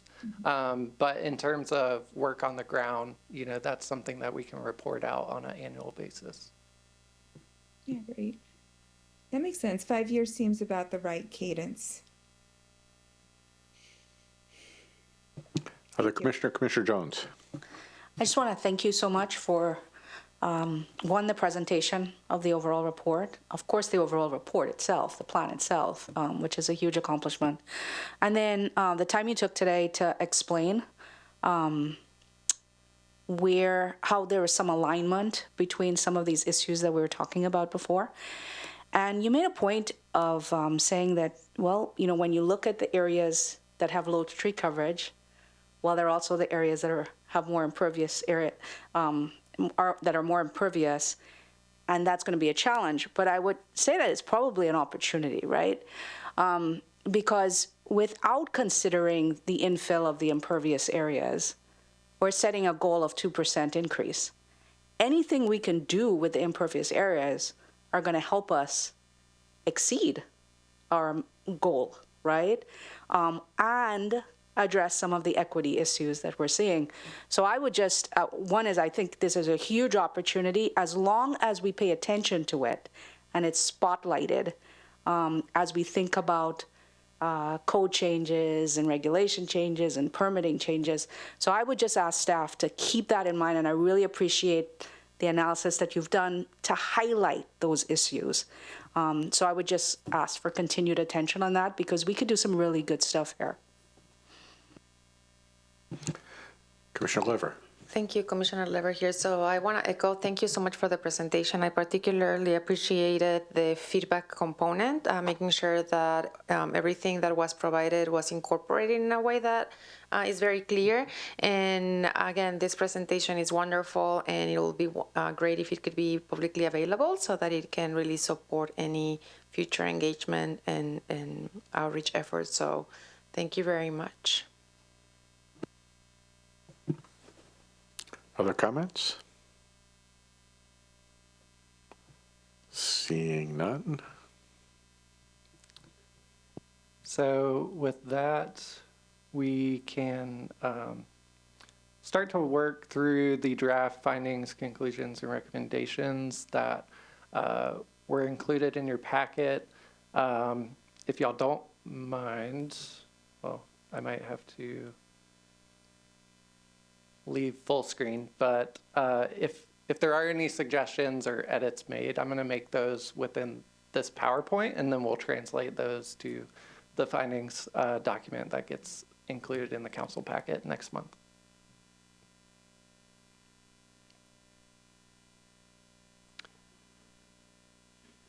So any discussion around the Planning Commission deliberation and findings section?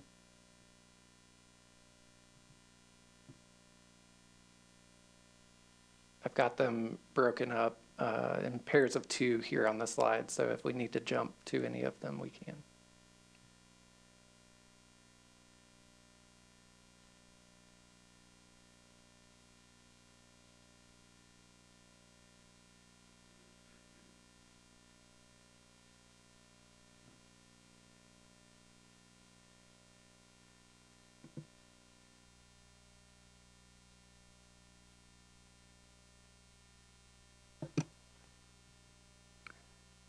And if you have comments, commissioners,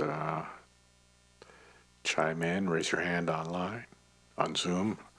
Oh, again, I lost Commissioner Sills, so.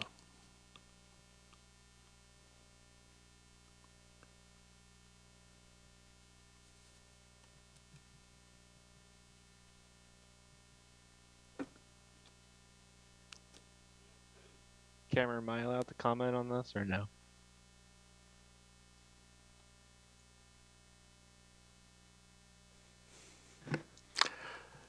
Sure, if you'd like to chime in. As can you go back to the first number 2? I'm just wondering, for consideration, just the last sentence in number 2. We've started this conversation with equating trees and parks and green space to infrastructure, and I'm wondering if this is an opportunity to add that language into it and saying, benefit from Bothell's green amenities and infrastructure to start to incorporate and associate those 2 things.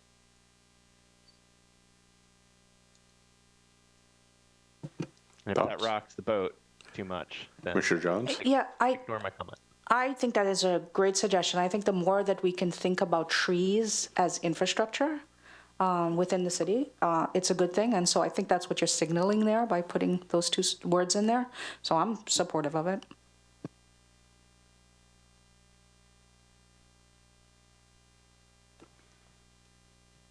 So we add those 2 words to that finding.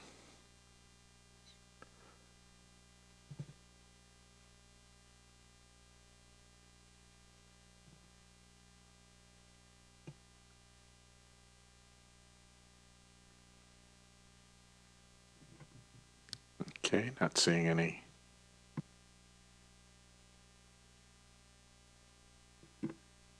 Okay. If there's no other comments on that section, just a review of the SEPA noticing. So we did issue that a determination of non-significance on November 4th, which that comment and appeal period ran through November 18th, and we did not receive any comments or appeals.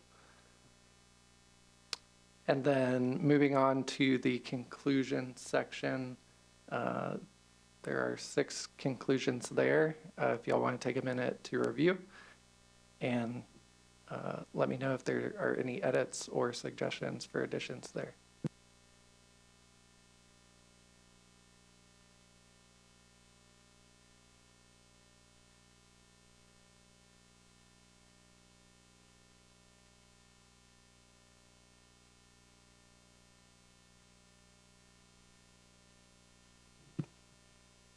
Commissioners, chime in if you have a comment.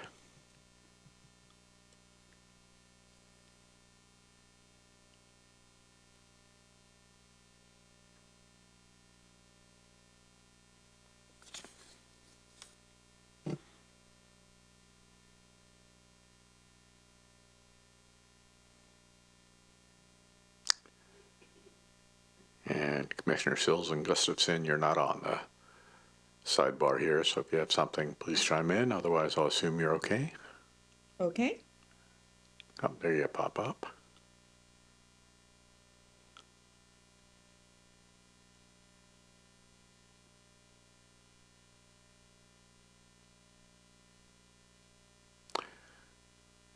All right, I'm not seeing any comments.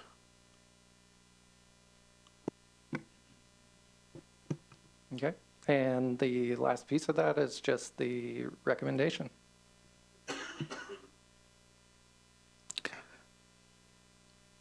All right, so having reviewed these findings, conclusions, and recommendations, is there a motion to adopt?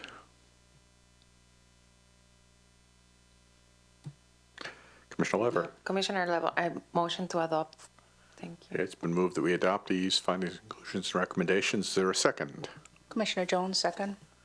Been moved and seconded. Any discussion around the findings, conclusions, and recommendations as presented with that one edit that was made? Seeing none, all in favor of adopting the findings and conditions? Conclusions? Aye.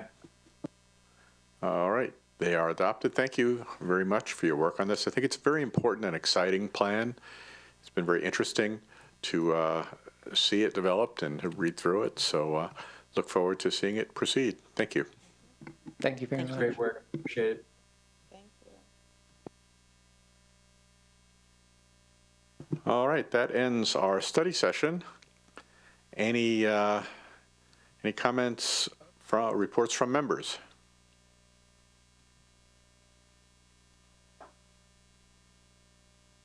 Looking around, seeing none. Reports from staff.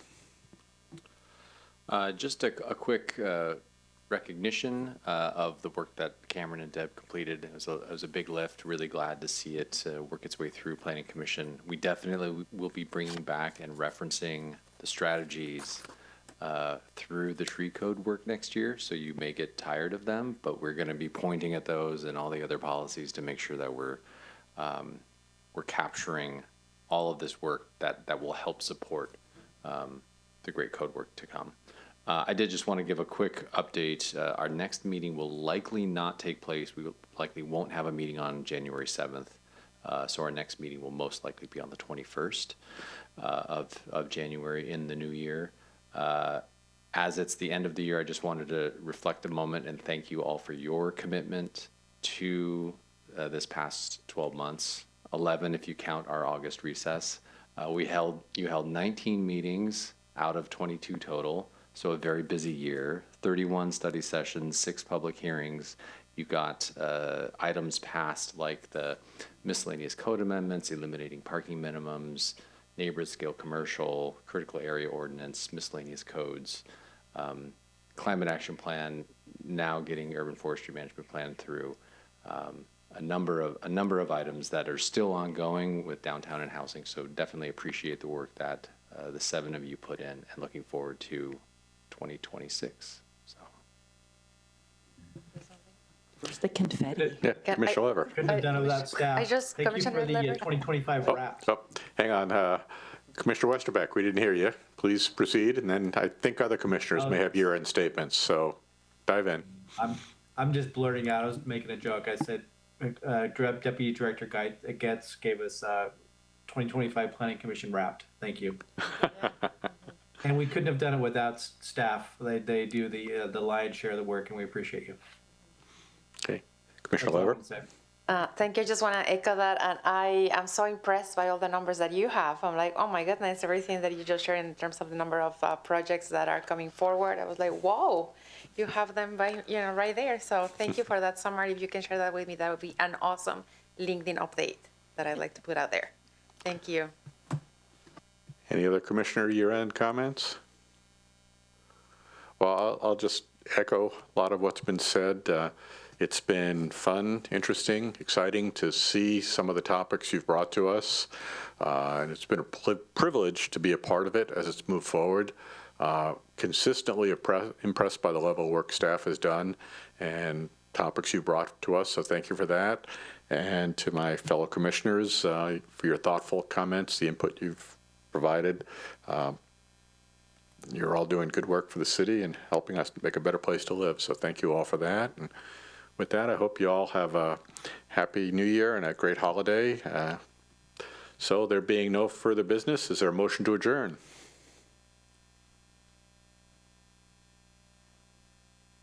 Commissioner Westerbeck, I move to adjourn Planning Commission. All right, it's been moved to adjourn. Is there a second? Come on. Commissioner Sills, I second the motion. All right, it's been moved and seconded that we adjourn. All in favor? Aye. All right, have a great new year, folks. Have a happy holiday, and see you next year. Thank you all. Thanks, everyone.